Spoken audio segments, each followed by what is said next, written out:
What's up, everybody? Great to be back. Obviously, you've seen the podcast has been really getting off the start of the new year, which is awesome. And, obviously, we've seen a little bit of indoor dabbling in there as well from some of you guys, but outdoor season has officially begun, essentially. And we have some big results coming out early on. So we're just going to do a quick recap of what all happened this past week. We're going to start on the 800 on the boys side real quick. We have already 4 guys that are sub 2 minutes in there. You got Jackson Wright, Caden, Azara, and Ari. Dude, Ari throwing down the 154, which I believe is a PR at Dorman Distance Carnival just the other day. So, hey, kudos to you, man. That's freaking awesome to see. And a lot of guys also really close to that sub 2 mark to start early. We're also going to switch over to the 1600. We are going to talk about the full mile, but just for the 16 real quick, you got Talon and Jackson, the May River boys.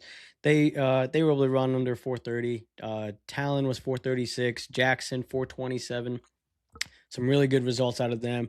Still early on, and obviously there's 2 guys are alone in a kind of in a meet like that, and so there's a lot more to see from them. Not tripping at all on opening that time. The 3200, Wilson.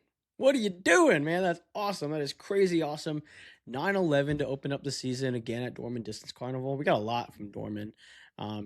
Huge time, man, to open up. I think Wilson is honestly one of the most underrated runners in the state. And I don't know if it's because he's not a senior or anything, but he just, I don't know.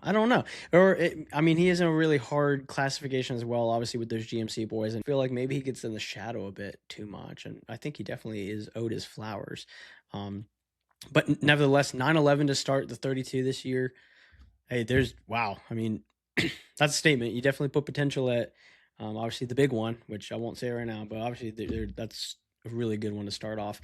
Keller Brown, 9:29. Keller's been kind of, I saw him at I have the Tiger invite at indoors another weekend ago, and to come out here run 9:29. Not sure if that was probably his best performance he had in the cards, but nevertheless, hey, he's under 9:30 to start the year, so it's really good to see. Still staying with the boys on the 400 side, Jaden Davis 49, Joshua Telefaro 49 as well, and then Wyatt Grimillion out of Fort Mill. Still again sub 50. Another good result to see, and obviously those guys, it's good obviously to get under 50 right off the get-go.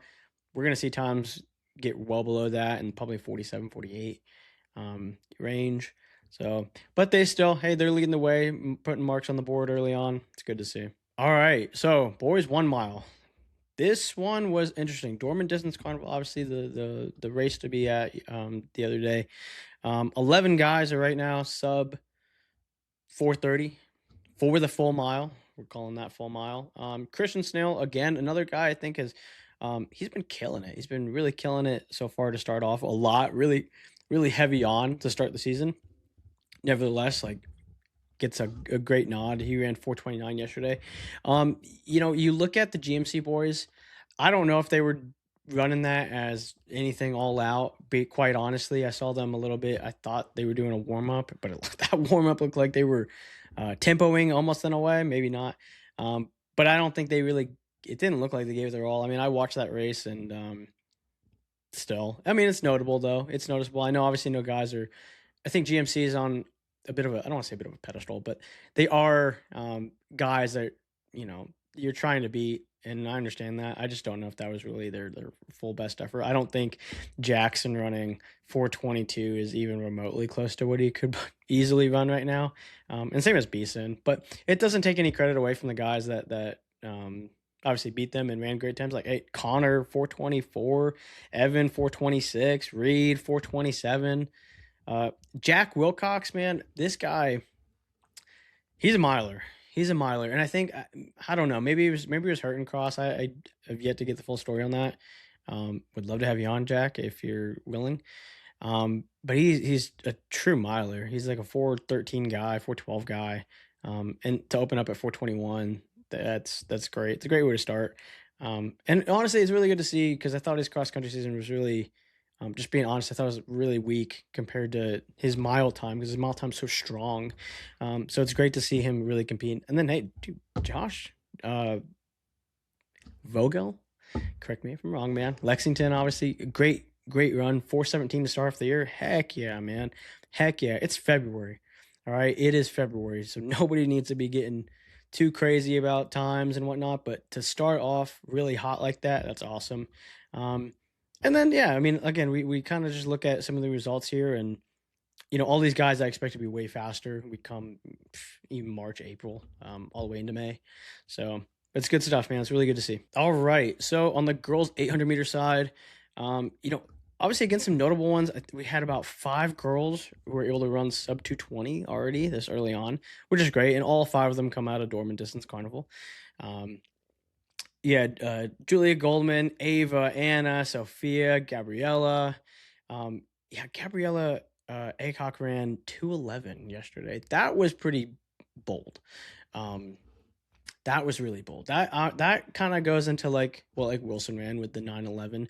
Like that's a really fast time to start off with, and that's really great for her. And obviously wishing her the best of luck. And she has a teammate right there too, so it's good to see. Who ran 2:12.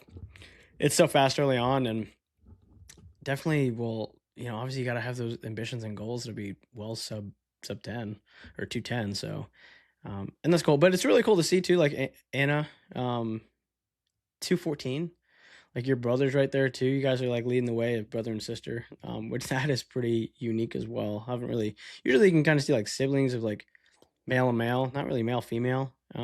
Brother and sister take the charge, so that's pretty cool. All right, and for the 1 mile, again, Dorman proved some great results. Hey, Ava Lindsay, man, she looked good yesterday. She looked really good. 4:52 to start the year. Are you kidding me? Kidding me. And and Ava, I honestly thought too. I don't want to say was in the shadow at all during cross, but I think expectations were a little higher than what she ran, and she had a great season. Don't get me wrong, but I think like we know she is a really, really good miler and really had a really good 2 mile last year. I don't know if it quite translated over to cross as much, but 4:52 to start the year for the full mile, that's great. That's got to give her so much confidence going into the rest of this year, and obviously so much more time to go with. Marley Cook also want to just make note 5:15. At a Fort Mill. Kind of disappointed we didn't get to see her other teammates run. I think that would have been probably would have added to the fire there. But Marley ran such a great race at States and Cross, so it's good to see her run 5:15 today. Definitely a good more validation with there. And then Liza Williams out of Daniel, again 5:12 too. Like a great time to start off. Definitely got to be thinking about possibly the sub 5, and obviously she's just a junior this year, so she's going to be tearing it up on the cross course when we get back into the fall. And then last is the 3,200 meter, and again Ava Lindsay running 10:30. Great result for her. Again, it's so early, and we're seeing some really great results, which is really exciting for the state of South Carolina, I think. Which kind of gets me to a point where I'm like, I thought this cross season was solid. I really did. But when you look at these track times, like when I look at track 25 times, it gets you excited. And then I thought this year was like, we saw Jackson, the sub 15, but there's just a couple guys where you just wish you would have seen a little bit more. It's some faster times out of, and it crosses are different. There's so many different courses and elevation gain and whatnot, and obviously each one kind of plays a different factor, but when you get into this and you look at these track times already early on, it's great to see. It's got to be huge confidence boosters, and I think and again, even like when I go back to that boys mile, like if you're running even 4:27 or whatever, like you're good. You're in a good position. Nobody's expected to. If you run your PR at the first race here at Dorman and don't PR the rest of the season, I'd probably look at you as like, all right, maybe we did something a little funky monkey in the post or in the off season and really peaked wrong. But I don't think that's happening to anybody. I think everybody's really planning on later on in the year, and it makes it to be really exciting. Obviously, we have a lot of guys that haven't ran yet, so we'll have to see. So thanks for tuning in. Obviously, we got so much more planned this year.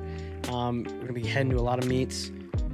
great to see. Great to see. I want to keep doing these things, kind of just a weekend recap of, or just a week recap of what happened, and give some student athletes the nod of some really great results. So thanks you guys for tuning in, and we'll see you.